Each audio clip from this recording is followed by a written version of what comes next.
અવધૂતચિંતન શ્રી ગુરુદેવ દત્ત. શ્રી પ્રતાપરુદ્ર હનુમાનજી મહારાજના સાનિધ્યમાં અને દત્ત પરંપરામાં પ્રગટેલ તમામ ચેતનાઓનું પ્રગટ સ્વરૂપ એવા ભગવાન ઔદુંબરની છત્રછાયામાં શ્રી રંગલીલામૃતના કથાયુક્ત સંગીતમય પારાયણના માધ્યમથી અવધૂતી ગંગામાં માનસી સ્નાન કરવા માટે અત્રે ઉપસ્થિત સર્વે ભક્તોના હૃદયમાં બિરાજેલા ગુરુ મહારાજના ચરણમાં પ્રણામ. રંગલીલામૃત વિઠ્ઠલપંત અને રૂકમાંબા મહારાષ્ટ્રમાંથી ગુજરાતમાં આવ્યા તો નિરંજનનો પ્રશ્ન છે કે પંઢરીનાથ ભગવાનને પ્રગટ થવું હતું, તો એ પંઢરીનાથ ભગવાનનું સ્થાન પંઢરપુર તો મહારાષ્ટ્રમાં છે જ, તો ભગવાન એ ગોધરામાં શું કામ આવ્યા ગુજરાતમાં? એટલે અલગ કહે છે, ભાઈ નિરંજન તારી જિજ્ઞાસા બહુ અદ્ભુત છે, પણ ભગવાનની એવી ઈચ્છા હતી કે દત્ત ભક્તિ મહારાષ્ટ્રમાં છે તે ગુજરાતમાં પણ જાગૃત થાય. એક ભગવાનની એક એ મૂળ ઈચ્છા એ હતી. એ ઉપરાંત અહીંયા ગુજરાતની જે પ્રજા એને પણ એક ભગવાનના દત્ત અવતારનો લાભ મળે આવી કોઈ વિશિષ્ટ યોજના માટે ભગવાન પોતે પંઢરીનાથ આ દંપતીને અહીંયા ગુજરાતમાં લઈ આવ્યા. અને તો નિરંજનનો પ્રશ્ન છે, ગુજરાતમાં લાયા તો એમાં આ ગોધરા જ કેમ પસંદ કર્યું? ગુજરાતમાં આટલા બધા શહેરો ગામડાઓ બધું છે, પવિત્ર સ્થાનો છે, દ્વારકા નહીં, સોમનાથ નહીં, અને આ જ કેમ પસંદ કર્યું ગોધરા જ? એટલે અલગ કહે છે નિરંજન ભાઈ, વાત એવી છે કે આ પાવાગઢની તળેટીનું ગામ કહેવાય ગોધરા. એટલે ચાંપાનેર એના આમ તળેટીમાં અત્યારે ચાંપાનેર કહેવાય, આપણે ગોધરા પણ એની તળેટીનું ગણવું પડે આપણે. તો એનું મૂળ કારણ એવું છે કે અહીંયા વિશ્વામિત્ર ઋષિએ તપશ્ચર્યા કરેલી. જે વિશ્વામિત્ર નદી આપણે કહીએ એ નદીના આપણે જેના કિનારા વડોદરા છે એનું ઉદ્ગમ પાવાગઢમાંથી છે. એના કિનારો પર વિશ્વામિત્ર ઋષિએ બહુ ઉગ્ર તપશ્ચર્યા કરેલી, એટલે નદીનું નામ પડ્યું વિશ્વામિત્રી. વિચાર કરો કેવું તપ કર્યું હશે કે નદીનું નામ એમના નામથી પડી ગયું. એમની આ તપશ્ચર્યા જોઈ ઇન્દ્રને ડર લાગ્યો. કોઈ પણ ભક્તિ વધારે કરે એટલે દેવોને પહેલી ચિંતા થાય છે, અને માનસિક કે કાલ્પનિક કોઈક વિઘ્ન ઊભું કરે દેવોને સહન થતું નથી. દેવોને એવી ચિંતા હોય છે કે આ ભક્તિ કરીને ભગવાનના ચરણે પહોંચશે અને અમારું પુણ્ય પરવાડીશું, પછી અમે પાછા ધરતી ઉપર ધકેલશે. એટલે દેવો ભક્તિમાં વિઘ્ન કરે છે. આજે તમારા પુણ્યનો બળ વધ્યું એટલે દેવોના વિઘ્નને ગાંઠ્યા સિવાય તમે અહીંયા આવી શક્યા છો. હા, કે એની પાસે તમારા પુણ્યનું બળ કામ કરી ગયું છે. તમારું પુણ્ય ઓછું હોત ને તો અહીંયા આવી શક્યા ના હોત. બાકી દેવોએ વિઘ્ન તો કર્યું જ. એમના વિઘ્ન અમે જેટલા હરી ગયા એટલા ઘેર બેઠા છે અને બીજા અહીંયા આવી શક્યા. તો ઇન્દ્રને ચિંતા થઈ ગઈ કે હવે શું થશે. ઇન્દ્રએ ઋષિનું તપોભંગ કરવા માટે મેનકા નામની અપ્સરાને ત્યાં મોકલેલી પાવાગઢ, જ્યાં એ તપશ્ચર્યા કરતા હતા નદી કિનારે. મેનકાએ બધા હાવભાવ અને જાત જાતના વાજિંત્રો સાથેનું સુંદર એવું નૃત્ય કર્યું. વિશ્વામિત્ર ઋષિ મોહિત થઈ ગયા, તપશ્ચર્યા છોડી અને એમનો ઘર સંસાર માંડ્યો એમણે મેનકા સાથે. સમય જતાં એમને ત્યાં શકુંતલા નામની દીકરીનો જન્મ થયો. પછીથી તો ઋષિની આંખો ઉઘડી ગયો, મારા બાપરે, હું આવો મોટો તપસ્વીના લગ્ન કરી બેઠો અને આ છોકરી જન્મ આપતા સુધી હું ભાન ભૂલ્યો. જાગૃત થયા, પણ જાગ્યા તો એવા જાગ્યા કે શકુંતલાને અને મેનકાને કણ્વ ઋષિના આશ્રમમાં મૂકી આવ્યા. કણ્વ ઋષિ એમના એક મિત્ર ઋષિ હતા, એમના આશ્રમમાં મૂકી આવ્યા મેનકાને અને શકુંતલાને, અને પોતે ફરી પાછી અહીંયા પાવાગઢમાં જ તપશ્ચર્યા શરૂ કરી દીધી વિશ્વામિત્રીના ઉપર નદી કિનારે. પછી તો એ શકુંતલાને મેનકાનો ઉછેર કણ્વ ઋષિએ કરેલો, અને સમય જતાં એ શકુંતલાનું લગ્ન દુષ્યંત રાજા સાથે થયું હતું. અને દુષ્યંત અને શકુંતલાના ગૃહસ્થ આશ્રમ ધર્મમાં સમય જતાં જે પુત્રનો જન્મ થયો એનું નામ ભરત. એ ભરતના નામ પરથી આ દેશનું નામ પડ્યું ભારત. બાકી એ પહેલાં આ દેશનું નામ હતું અજનાઓ ખંડ. પણ આ ભરતજી જ્યારે જન્મ્યા, વિશ્વામિત્ર ઋષિની દીકરીના પુત્ર થાય, બરાબર ને? વિશ્વામિત્રની પુત્રી શકુંતલા, એના પુત્ર ભરત. એ એટલો બધો સુરવીર હતો એ પુત્ર. મા બાપ જેવા હોય ને એના લક્ષણો છોકરાઓમાં દેખાય. એટલો બધો સુરવીર હતો કે રમતો હોય ને તો જંગલમાં સિંહ ફરતો દેખાય ને તો એની પાછળ દોડે, સિંહને પકડે અને એનું મોઢું પોળું કરે, ચાલ મને તારા દાંત ગણવા દે, અને એનું મોઢું પોળું કરીને દાંત ગણે એના. એકવાર શકુંતલા એને લઈને જતી હતી ને, કંઈક ઠોકર બોકર વાગી કે શું થયું કોણ જાણે, કે છોકરો હાથમાંથી પડ્યો. પરંતુ નીચે મોટી ચટ્ટાન હતી, શિલા, એની પર પડે ને તો શિલાના ટુકડા થઈ ગયા, પણ છોકરાને કશું ના થયું. આવો બળવાન કર્મવીર ભરત એને કહેવાય છે. આપણા દેશમાં 3 ભરત થયા. એક આ કર્મયોગી ભરત, બીજા ભક્તિયોગી ભરત, એક આ રામાયણવાળા રામજીના ભાઈ, અને ત્રીજા જ્ઞાની ભરત. એ કોણ? જડ ભરત. આ 3 ભરત, એક કર્મયોગી, એક ભક્તિયોગી અને જ્ઞાનયોગી. આ 3 ભરતના લીધે આ દેશનું નામ પડ્યું ભારત. અને એ રીતે પછી વિશ્વામિત્ર ઋષિ ત્યાં તપશ્ચર્યા કર્યા કરતા હતા. એકવાર એ તપશ્ચર્યા કરતા હતા ને એ વખતે એવું થયું કે કામધેનુ ગાયની દીકરી નંદિની ત્યાં આગળ ખીણમાં ચરવા માટે આવી. પાવાગઢની ખીણમાં ચરતા ચરતા એ ખીણમાં ઉતરી ગઈ. લસરી પડી તો છેક નીચે ઉતરી ગઈ, બહાર અવાય નહીં. રડે ત્યાં આગળ ઋષિને પોકાર કર્યો. વિશ્વામિત્રએ જોયું કે આ વાછરડું તો ખીણમાં ફસાયું છે, પણ હું નહીં કાઢું, કારણ કે વશિષ્ઠ ઋષિની ગાયનું વાછરડું છે. વશિષ્ઠ એટલે વિશ્વામિત્ર, વશિષ્ઠ અને વેર, મારા વેરીની ગાયનું વાછરડું છે, એને હું કામ બચાવું? આવે વશિષ્ઠને બચાવી હોય તો. બહેરિયાએ ના બચાવી. નંદિનીએ પોતાની માને પોકાર કર્યો, કામધેનુ ગાયને, કે માં તું અહીંયા આય. તે કામધેનુ ગાય ત્યાં આગળ આવી, જોયું તો પોતાની દીકરી તો હાવ ખીણમાં છે કે નીચે, ઉપર ચઢાયું તો હતું જ નહીં. કોણ બહાર કાઢે? એ વખતે કામધેનુ ગાયે પોતાના આંચળમાંથી દૂધની ધાર શરૂ કરી. એટલું બધું દૂધ નીકળ્યું, ખીણ ધીમે ધીમે ભરાતી જાય, અને ભરાતી જાય એમ પેલી નંદિની ઉપર આવતી જાય. આખી ખીણ જ્યારે દૂધથી પૂરેપૂરી ભરાઈ ગઈ એટલે નંદિની સીધી બહાર આવી ગઈ. આજે પણ પાવાગઢમાં દૂધિયું તળાવ તરીકે આપણે ઓળખીએ છીએ ને, એ જગ્યાએ આવ્યા. હવે તો એમાં દૂધ નથી, હા કે પાણી જ છે, પણ એ જમાનામાં દૂધ હતું આવું, એટલે નામ પડ્યું દૂધિયું તળાવ. અને પછી તો વિશ્વામિત્ર ઋષિને બહુ આનંદ થયો કે આ મા અને દીકરીને ધન્ય છે કે આટલું બધું જેનું સામર્થ્ય છે કે ખીણને પણ ભરી દે છે. વિશ્વામિત્ર ઋષિ પ્રસન્ન થયા અને નંદિનીને પૂછ્યું, બોલ તારી શું ઈચ્છા છે? કારણ કે મારી ઈચ્છા એ છે કે આજે તો હું ખીણમાં પડી, પણ ભવિષ્યમાં બીજી કોઈ ગાય ખીણમાં ના પડે એના માટે આ ખીણને તમે પૂરી દો. એટલે વિશ્વામિત્ર ઋષિએ પછી એ વખતે ત્રિશંકુના માટે સ્વર્ગ અને પૃથ્વીની વચ્ચે એક નવી દુનિયા બનાવેલી. અહીંયાથી એ મોટો ટુકડો લાવીને અહીંયા ગોઠવી દીધો. તો ગોઠવી દીધો, થોડો ભાગ બહાર રહ્યો, એનું નામ પડ્યું પાગઢ. પાગઢનું પછી અપભ્રંશ થઈને થયું પાવાગઢ. આ બધી પાવાગઢની કથા આપણને ખબર હોવી જોઈએ, અહીંયા રહીએ છીએ તો. આવી રીતના પાવાગઢનું નિર્માણ થયું હતું. ત્રિશંકુની કથા બધી ભાગવતમાં આવે છે. એ રામજીના વંશમાં થઈ ગયો ત્રિશંકુ નામનો રાજા, અને એને એવું તાન ચડ્યું કે મારે સદેહ સ્વર્ગમાં જવું છે. એને ખબર પડી કે વશિષ્ઠ ઋષિનું સામર્થ્ય છે એને સ્વર્ગમાં મોકલી શકે એવું સદેહે. એટલે એમણે વશિષ્ઠ ઋષિને કીધું કે મને સ્વર્ગમાં મોકલો. વશિષ્ઠ ઋષિએ કીધું તારા લક્ષણ તો છે નહીં, હેનો સ્વર્ગમાં મોકલું? એવું કંઈ મોટું પુણ્ય કર્યું નહીં, સદેહે જવું છે પાછું, હું તને નહીં મોકલું.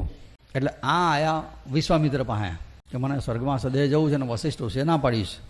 વિશ્વામિત્રએ જોયું કે આનો લક્ષણ તો છે નહીં, પણ મારા દુશ્મને ના પાડી છે ને તો હું કરીને બતાવીશ. વશિષ્ઠ ઋષિનું પડતું દેખાડવા માટે એમણે એને સદેહ સ્વર્ગમાં મોકલ્યો. હવે લક્ષણ નહીં સ્વર્ગમાં જવાના, એટલે ઉપરથી દેવોએ ધક્કો માર્યો અને પાછો નીચે મોકલે.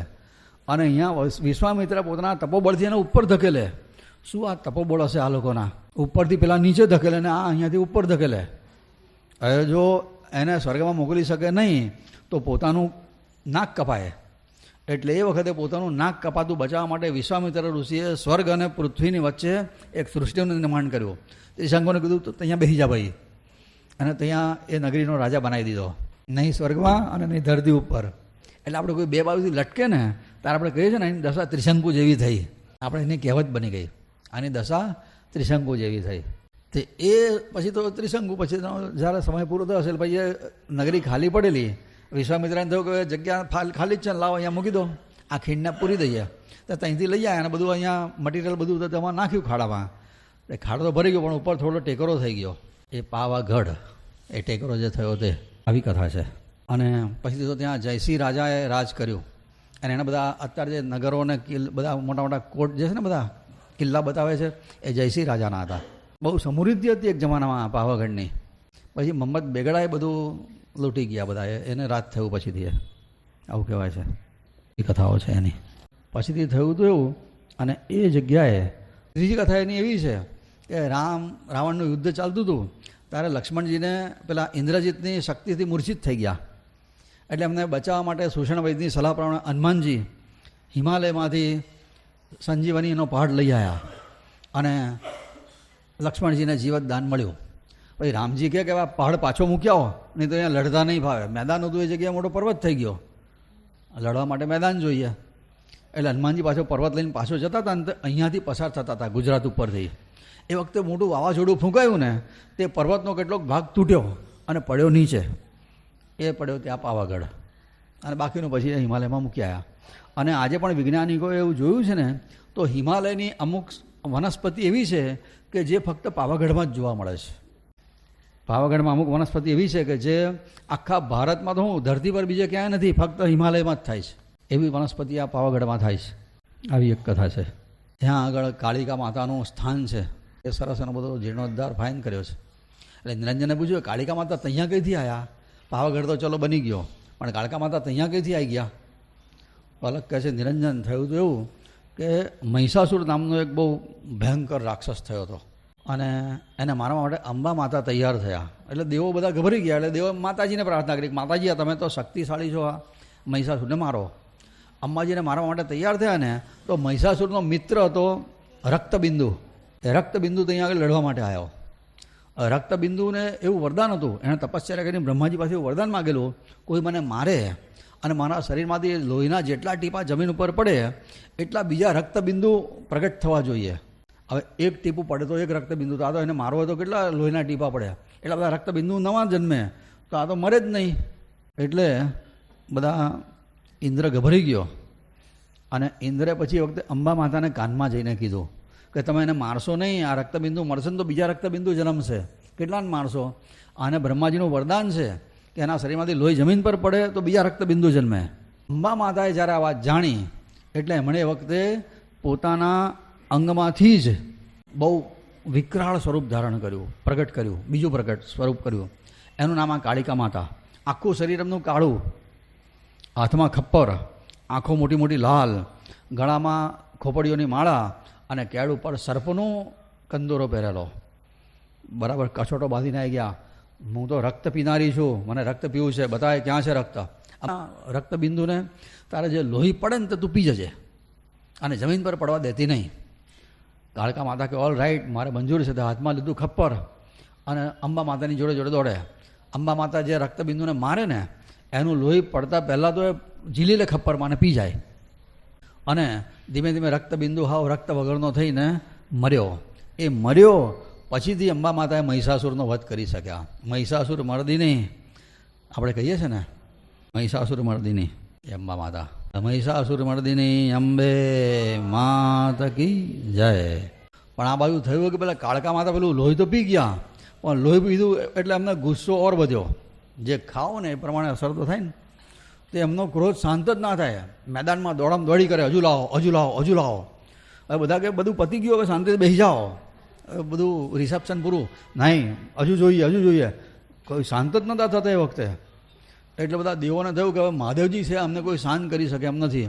મહાદેવજીને પ્રાર્થના કરી, ભોળાનાથ પધારો અને આ કાળકા માતાને ટાઢા પાડો, બહુ ગુસ્સામાં છે અને હજુ કોઈને શું કરશે કહેવાય નહીં. કહે છે કે ભોળાનાથ ત્યાં આગળ આવ્યા. એ બોલવા જાય પણ કાળકા માતા સાંભળે જ નહીં, દોડામ દોડી કરતા હતા. ઊભા રહે તો કંઈક મહાદેવજી કહે ને સાંભળે ને. એટલે વખતે મહાદેવજીએ એક ઉપાય કર્યો. એ જે દોડામ દોડી કરતા હતા તે રસ્તામાં હોઈ ગયા અને કાળકા માતા દોડવા ગયા અને જ્યાં ઠોકર વાગી એકદમ મહાદેવજીના શરીરની. એટલે થયું આ શું લાગ્યું, જોયું તો મહાદેવજી. અને એમ થયું ઓ મારા બાપરે, હા મેં મારા સ્વામીને પગથી ઠોકર મારી, બાપરે. આવું બોલે ને તો એમના મોઢામાંથી જીભ બહાર નીકળી ગઈ અને એ હમણાં એમનો ક્રોધ શાંત થઈ ગયો. અમારાથી શું ભૂલ થઈ ગઈ એવી રીતના. પછી શિવજી ઊભા થયા, કાળિકા તને ધન્ય છે, તું હવે આ જ સ્વરૂપે રહે. તારા સ્વરૂપની કળિયુગમાં કોઈ પણ પૂજા કરશે એની બધી મનોકામના પૂર્ણ થશે. હા ભાઈ, કાળિકા માતાનું સ્વરૂપ ત્યાં આગળ સ્થિર થયું ને મહાદેવજી આશીર્વાદ આપ્યા છે, તમે કળિયુગમાં ખાસ પૂજાશો. કળિયુગમાં બધી માતાજીઓના સ્વરૂપમાં કાળકા માતાની પૂજા વિશેષ થાય. અને પછી શિવજી મહારાજ કૈલાસ ઉપર ગયા અને કાળકા માતા ત્યાં નીચે રહ્યા. તો નિરંજન કે ભાઈ પર્વત ઉપર કેવી રીતના ગયા નીચેથી? અલગ કશી નિરંજન એની એક કથા છે. પછી થયું હતું કે ત્યાં પાવાગઢના વિસ્તારમાં પતઈ રાજાનું રાજ હતું, જયસિંહ પતઈ, જયસિંહ રાજ, એનું શાસન હતું. અને એણે એટલી બધી સમૃદ્ધિ ભેગી કરેલી પાવાગઢ ઉપર, અપાર સમૃદ્ધિ એની. અને આ કાળકા માતાનો મહાન ભક્ત, માતાજી એને અજરા હજુર. પતઈ રાજાની ભક્તિથી માતાજી એને વારંવાર દર્શન આપતા હતા. અને નવરાત્રિમાં તો એ ઉપવાસ કરે 9 દિવસના અને મોટા પાયે ગરબાનું આયોજન કરે. તો એકવાર એણે એવી રીતના ગરબાનું આયોજન કરેલું. એ વખતે એના ગરબામાં માતાજી કાળકા માતા ગરબા રમવા માટે આવ્યા હતા. એ બધી કથા અંબે ચાલીસામાં બધા જાણે છે ને, બધા નવરાત્રિમાં બોલતા હશે ને એટલે બધાને ખબર હશે. પછી એ વખતે એણે માતાજીની ઉપર ખરાબ દ્રષ્ટિ કરી અને પછી માતાજીના શાપથી એનું પતન થયું. એ વાત અંબે ચાલીસામાં છે. કેટલાક જાણતા હશે તો ગાજો, ના આવડે તો સાંભળજો. પાવાગઢનો રાજપતાઈ તેની તો માં બગડી મતી, નવરાત્રિની રાત્રિ રસાળ, ગરબે ઘૂમે કાળી કપાળ, શક્તિ સહેલીઓની સાથ, પતઈ પાલવ પકડે હાથ, માગ માગ પાવાના ધણી, ધન સંપત્તિ આપું ગણી, ભૂપ સર્વનો ભૂપતિ કરું, પાવાને સોનેથી મળું, આજ પ્રસન્ન તો હું તુજને થઈ, પાપી પતઈ તું સમજ્યો નહીં, ફટફટ પાવાના રાજન, લૂંટાઈ જાશે તારું ધન, પાવો તારા પાપે જશે, તુજ વૈભવનો નાશ થશે, મા કો પ્યાને પાવો ગયો, પાપી પતઈનો નાશ થયો, મા પાવાગઢ ટોચે ગયા, મા કાળીના નામે રહ્યા. આવી કથા બસ આટલી કથા છે. પછી આગળની બીજી કથા છે પણ આટલી વાત છે નહીં. પછીથી એ માતાજીના શાપથી પછી મહંમદ બેગડાએ ત્યાં આગળ આક્રમણ કરેલું અને આ પતઈ રાજાને પરાજિત થયો અને પાવાગઢની બધી સમૃદ્ધિ એના હાથમાં આવી. માતાજી પોતે બધાથી કંટાળી ગયા એટલે છેક ટોચ ઉપર જઈને બેઠા. ઘણા વખત પહેલાં પછી મંદિર આપણે બનાવેલું લોકોએ ભક્તોએ, પણ પછી મુસ્લિમોનું જ્યારે રાજ થયું મોગલોનું ત્યારે એ લોકોએ તો એમનો ટેવ જ છે, આપણું કોઈ મંદિર પ્રસિદ્ધ હોય એની જોડે પોતાનું સ્થાનક બનાવે. તેમણે મંદિરની ઉપર દરગાહ બનાવેલી. આજે પણ માતાજીએ ટોચ ઉપર બેઠા છે. આજે પણ ત્યાં બેસીને કરે ભક્તનું ત્રાણ. આજે પણ ભક્તનું કલ્યાણ કરે છે. સમય હોય તો જવું અને ચઢવું. બહુ રોપ વેમાં બેહવાની ઉતાવળ કરવી નહીં.